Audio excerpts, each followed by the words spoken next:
విశ్వాసము లేకుండా దేవునికి ఇష్టడైనట అసాధ్యము. దేవుని వద్దకు వచ్చేవాడు ఆయన ఉన్నాడనియు తన్ను వెతుకు వారికి ఫలము దయచేయవాడను నమ్మవలను కదా. దయచేసి కూర్చోండి, చిన్న ప్రార్థన చేసుకోండి. మహాపరిశుద్ధుడైన పరలోకం తండ్రి, మహోన్నతుడ, సర్వాధికారి, జీవగల దేవ, జీవాధిపతి అయా, ఈరోజు ఉపవాస ప్రార్థన గురించిమై హెబ్రీయులకు రాసిన పత్రిక 11వ అధ్యాయం 6వ వచనం ధ్యానించుకుంటుగా అందులో మర్మములు మాకు తెలియజేయున్నాయా. అలాగే ఎందరైతే ఇచ్చి ఉన్నారు వారిని పేరు పేరును ఆస్వాదించండి. ఈ వాక్యంలోని గూఢమైన మర్మములు వాళ్ళకి తెలియజేసి ఉదయం బ్రతపరుచుకుని ఆ విధంగా నడుచుకుంటూ తగిన శక్తిని, జ్ఞానము దయచేయమని నజరేయుడైన యేసుక్రీస్తుకి అతి పరిశుద్ధమైన వేడుకుంటున్నాం తండ్రి, ఆమేన్. ఇక్కడ గమనించిన విషయం ఏంటంటే అసాధ్యం. ఏంటంటే అసాధ్యం, ఏంటి అసాధ్యం? విశ్వాసం లేకుండా యేసును రావడం చాలా అసాధ్యం. మొట్టమొదటి ఇది ఏం కావాలా? యేసుప్రభు దగ్గర రావాలంటే మొట్టమొదటి మాట విశ్వాసం కావాలా. విశ్వాసం వచ్చిన తర్వాత ఏం తీసుకుంటున్నాం మనము? నమ్మి బాప్తిసం పొందుతున్నాం. నమ్మి బాప్తిసం పొందుతాం. బాప్తిసం వచ్చిన తర్వాత ఏం జరుగుతుంది? మనము దేవుణ్ణి మహిమపరుస్తున్నాం. దేవుని మహిమపరుస్తాం. తర్వాత ఏం జరుగుతున్నది?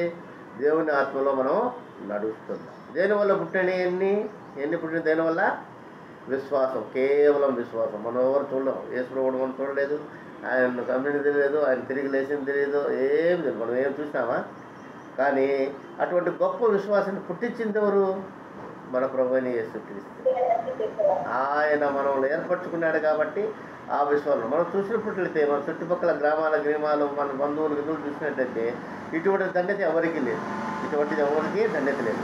మనము విశ్వసించిన మనం కూడా రెండు మనుషులతో ఒక్కొక్కసారి వచ్చి కూర్చుంటాం మందిరంలో కదా.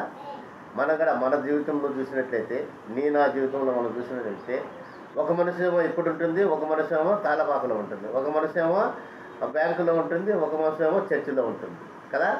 కానీ ఈ విశ్వాసాన్ని మనం నమ్మాలంటే ప్రభువైన యేసుక్రీస్తు ఒక విషయాన్ని మనం గుర్తు చేస్తున్నాడు ఈరోజు. ఏ విషయం చేస్తున్నాడు? 12వ అధ్యాయం, ఇదే హెబ్రీయులకు రాసిన పత్రిక 12వ అధ్యాయం, హెబ్రీయులకు రాసిన పత్రిక 12వ అధ్యాయం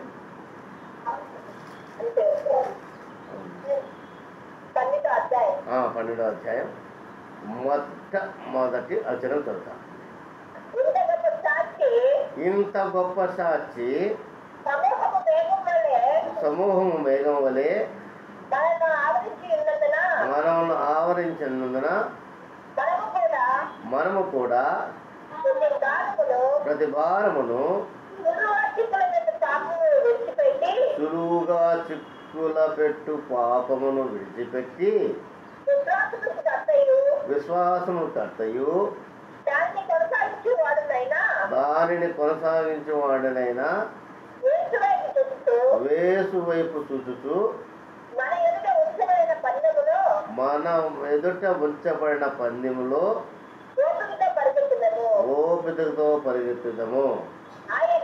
ఆయన తన ఎదుట ఉంచబడిన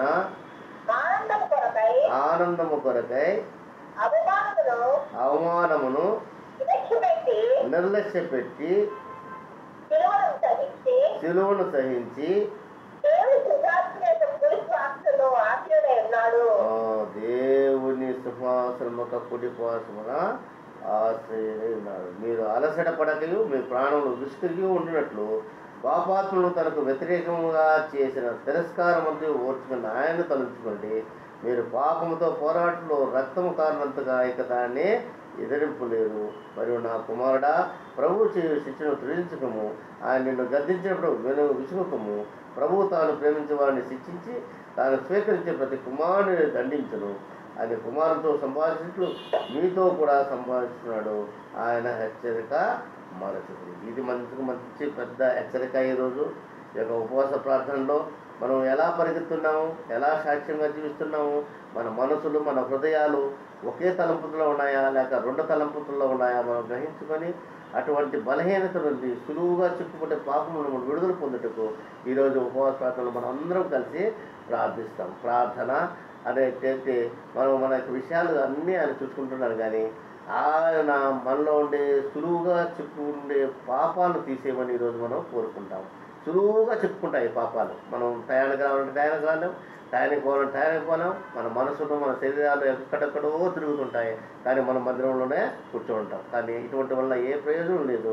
కానీ దేవాదేవుడు నీతో నాతో ఈరోజు మాట్లాడుతుంది ఏంటంటే, సులువుగా చిక్కుపెట్టి పాపములు విడిచిపెట్టి విశ్వాసంలో కర్తయ్యకు దాని కొనగాల్సిన యేసు వైపు చూస్తూ మన ఎదుట ఉంచబడిన పందెంలో ఓపికతో పరిగెత్తము. అటువంటి కృప మనందరికీ దయచేసి కదా ప్రభు ఈ వార్తను దీవించి ఆశ్రయించగా క్లుప్తంగా ప్రార్థించుకొని సమయానికి మీరు మీ పనులకు వెళ్ళవచ్చు. ప్రార్థన చేయండి. మహాపరిశుద్ధ పరలోకము తండ్రి, మహా కార్యక్రమం కృపగల దేవ, ఈరోజు ఉపవాస ప్రార్థన కొనసాగించు వారిని ప్రతి వారిని పేరు పేరును ఆశీర్వదించండి అయ్యా. వారి యొక్క మనోగృతం తెలిసిన దేవుడు నువ్వు కనుక మేము వారిని యొక్క ప్రతి ఒక్క విషయంలో మీరు తోడైన నడిపించి వారిని ఎలా మీ సన్నిధానంగా రప్పించుకున్నారో అలాగే సంపూర్ణమైన ప్రేమతో సంపూర్ణమైన దశతో మీరు గొప్ప విశ్వాసం వాళ్ళు దృఢపరిచి వాళ్ళు మహిమ పొంది మీ నామం మహిమ కొరకు యూజ్ అయినట్లు ప్రతి విషయంలో వారికి తోడే ఉండి నడిపించి మంచి ఆరోగ్యమును, మంచి ఆసక్తిని, మంచి జ్ఞానమును దయచేసి అలాగే ప్రతి విషయంలో మీ యొక్క రాజ్యం వ్యాప్తి కొరకు వాళ్ళు ప్రార్థించి మీ యొక్క రాజ్య వ్యాప్తంలో ప్రతి సాక్షిగా నిలబడి సులువుగా చిక్కుపెట్టే పాపం నుండి విడుదల దయచేయమని నజరేయుడైన యేసుక్రీస్తు అతి పరిశుద్ధనామమున అడిగి వేడుకుంటున్నాం తండ్రి. ఆమేన్. ప్రార్థన చేయండి అమ్మా.